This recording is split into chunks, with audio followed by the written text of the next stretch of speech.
Is there a difference between idols and professional dancers? Of course, there isn't always a clear distinction. Some idols had professional dance-related jobs previously. Others work as choreographers and teachers later on, or a few also frequently battle. Still, we can see a few trends and tendencies. Most dancers in the commercial scene are more well-rounded while dancing isn't the primary focus for many idols. IDE is one of the less dance-focused fourth-gen groups, and there is nothing wrong with that if you ask me. It also makes them a good example for comparison. Something you should always look out for is the footwork. La Chica have a wider leg stance whenever a move requires a squatting or plie position. I've avoid these strength-requiring moves. Because of that, there are less level changes in IVE's version.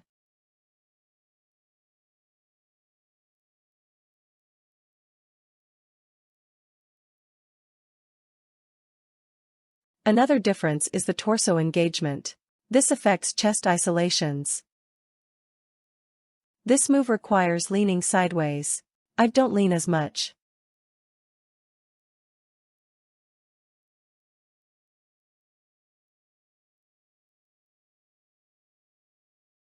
La Chica are only dancers while K-pop groups have to consider singing as well, which is one reason for the particular differences we see. At the same time, there is also a lack of strength, due to which I've avoided certain moves. I'd have overall lower energy and use less force. They have a more reserved image. The focus is on elegance as this is their concept. For example, La Chica executes some moves in a more bouncy or hip-hop inspired way while IVE are more minimalistic.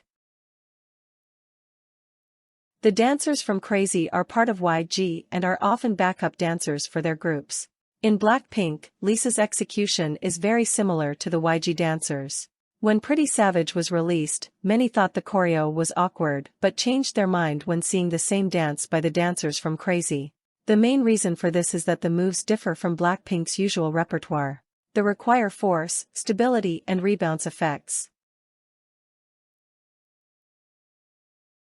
Jennie's arm placement is not secure. In the following move, the dancer's silver gun engages her back muscles, and if you would press down on her arm, you would feel the resistance. Jisoo's technique is less advanced and her arm is moving around.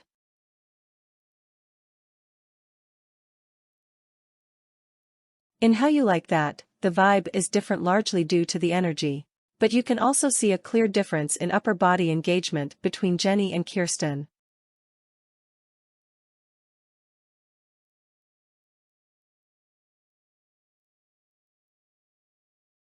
Another interesting moment is that Kill Tuden's dancers take longer to get to the floor, they arrive one beat later. Staying longer in this position is very straining, which is why I believe Blackpink is avoiding it. Again, I am more pointing out the differences between a typical K-pop performance and professional commercial dancers. I'm not saying that Blackpink have to dance exactly like them. Itzy is one of the most dance-focused groups. Their execution, however, is very K-pop, which doesn't mean not skillful. For example, their back bend is actually deeper. They use their skills in different ways and the focus of their training was different than it would have been at a dance school program. The moves are smaller, they use less space. They engage their torso, but it's less intense. The result is a performance that feels very disciplined and pleasant. This difference can also be observed in their tiptoe cover. Which technique and stylistic choices do you prefer? People generally don't consider XG to be a K-pop group, but their execution is pretty similar. The difference is noticeable when put next to Sienna, who is one of their choreographers. We have talked about girl groups, but what about boy groups? In my opinion, their weaknesses are often on the other end of the spectrum. While many girl group dancers are trained in ways that make them lack power and big moves, many boy group dancers lack relaxed and restrained execution. Let's compare Bada and Q from the boys. The key to the challenge is to be able to release after the snappy moves. Q stays in this tense position, which takes away from the effect. The stylistic choices can be very similar, especially when the choreographers are also the idol's teachers. The differences between Itzy and Blackpink are not as many. Some details still stand out, for example during athletic moves.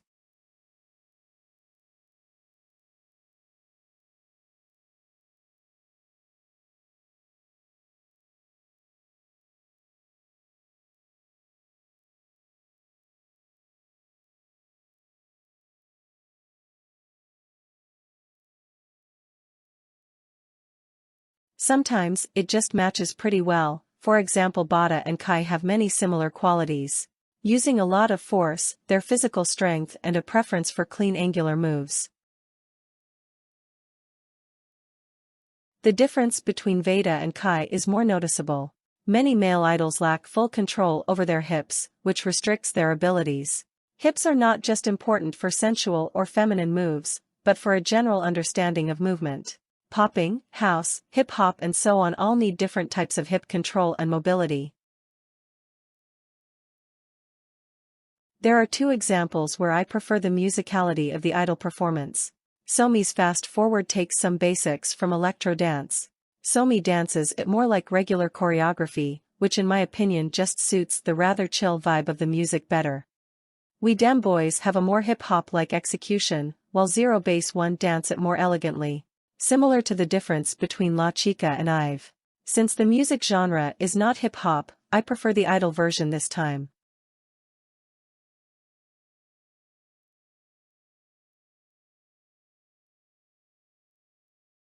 I hope that this showcased some of the common differences between the choreography drafts and the final versions.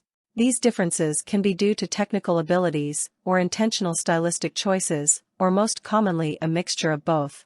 The word backup dancer was often used negatively in K-pop spaces, but shows like Street Woman Fighter changed this over time. I hope to see more appreciation and support for the dancers who make the choreographies and performances possible. I prefer to use these drafts for comparison and not so much video material from backup dancers. Often, dancers have to tune down their own style to not disrupt the stage. The drafts are more suitable for comparing because they can freely showcase their vision. I really like that channels like SMP Floor released so many drafts in different versions to give the fans more insight to the process.